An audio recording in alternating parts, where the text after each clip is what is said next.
காலையில் அம்மலாவோட phone number கேட்குறேன், எல்லாரோடைய phone number கேட்குறேன். எந்த நம்பருக்கு எப்படி போக போகிறோம், எங்கே நிற்க போகிறோம், எப்படி அதாவது ஒருத்தருக்குள்ள ஒருத்தர் பேசி போகிற எல்லாமே நேரத்துக்கு அப்படிதான் போகணும். இவங்க என்னன்னா ஃபோன் பண்ணேன், இவங்க நம்பர் வாங்கி ஃபோன் பண்ணேன், மனோபிரியா நம்பர். அவங்க என்ன சொல்கிறாங்க, எனக்கு என் பையனுக்கு அம்மா போட்டுருக்குங்க மாதிரி போட்டுருச்சு,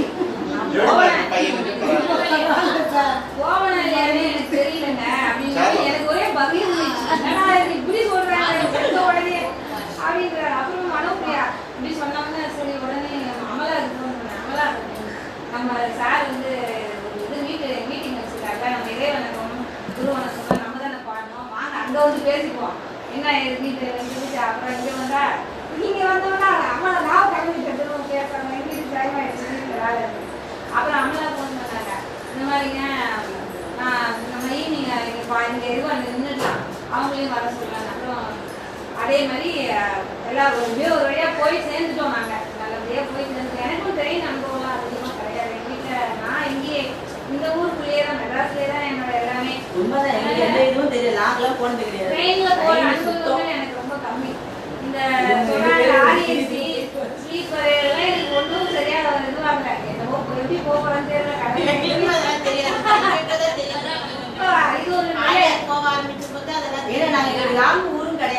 சென்னை தான், அதனால நமக்கு சுத்தமா தெரியாது.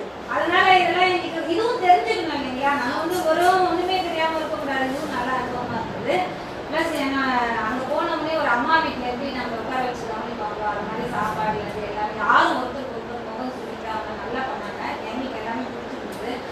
அதுக்கப்புறம் கிளாஸஸும் நல்லா இருந்தது. நம்ம பிரம்மஞானத்துல வந்து நமக்கு வந்து நம்ம வந்து ஒரு ஸ்டூடெண்டா இருக்கணும், இங்க வந்து ஒரு ஆசிரியரா நம்மளை தேர்ச்சி அடைஞ்சிருக்காங்க.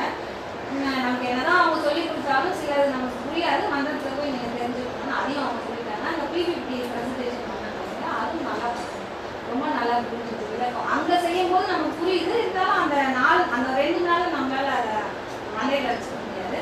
திரும்ப வந்து நம்ம எக்ஸ்பீரியன்ஸ் பண்ணணும். ப்ளஸ் நம்ம என்னதான் அவங்களுக்கு தீட்சை கொடுத்தாலும் நம்மள வந்து ஒரு உதாரணமா இருக்கணும். நம்ம சொல்லிட்டு நம்ம எதுவுமே எக்ஸசைஸ் பண்ணாம நம்ம இல்லாம எதுவுமே இருக்கக்கூடாது. நம்மளும் பயிற்சிகளும் பண்ணணும், ப்ளஸ் சர்வீஸும் பண்ணணும். ரெகுலாமேன்ற அந்த ரெகுலாமேனா என்னன்னே எங்களுக்கு முதல் தெரியல. ரெகுலாமேனா ஒரு சினம், அதுலேயே 12 வேலை இருக்குது, அத்தனை சினம் இருக்குது. அவங்க நல்லா புரிய வச்சாங்க. நிறைய இன்னும் கேட்கணும். நம்ம நிறைய கேட்க தான் நமக்கு நிறைய அறியாமைகள் வந்து போகுது. மீட்டிங்லாம் நிறைய அட்டன் பண்ணணும், நல்லா புரிஞ்சுக்கிட்டாங்க. நமக்கு மண்டலத்தில் நடக்கிற மீட்டிங்லேயே நம்ம வந்து நிறைய அட்டன் பண்ணோம்னா நமக்கு இன்னும் நம்ம நாலேஜ் கிடைக்கும். நம்ம ஒரு ஆசிரியர் ஆயிட்டோம், இந்த இதில் ஆயிட்டோம் அப்படின்லாம் அழியார் போயிட்டோம். நமக்கு வந்து இது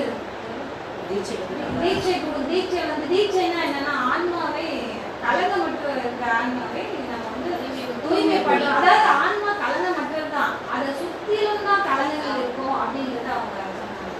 தீட்சைனா நீங்க வந்து கலங்கமற்ற இருக்கிற ஆன்மாவை தூய்மைப்படுறீங்க. அப்ப அது எவ்வளவு பெரிய உன்னதமான ஒரு பணி. நம்ம எவ்வளவுதான் நம்ம பண்ணாலும் இந்த பணிக்கு வந்து ரொம்ப சிறப்பு இருக்கு அப்படிங்கிறத நம்ம புரிஞ்சுக்கிறேன். இன்னும் நம்ம நிறைய பேர் அந்த ப்ராசஸ் நிறைய சித்தர் பாட்டுலாம் நிறைய சித்தர் பாட்டு திருமணம்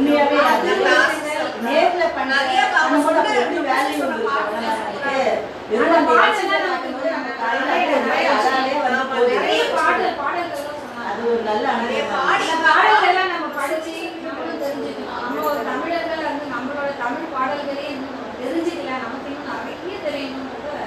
நான் இன்னும் கட்டுறது கையளவு கூட இல்லைன்னு நல்லா தெரிஞ்சுக்கல.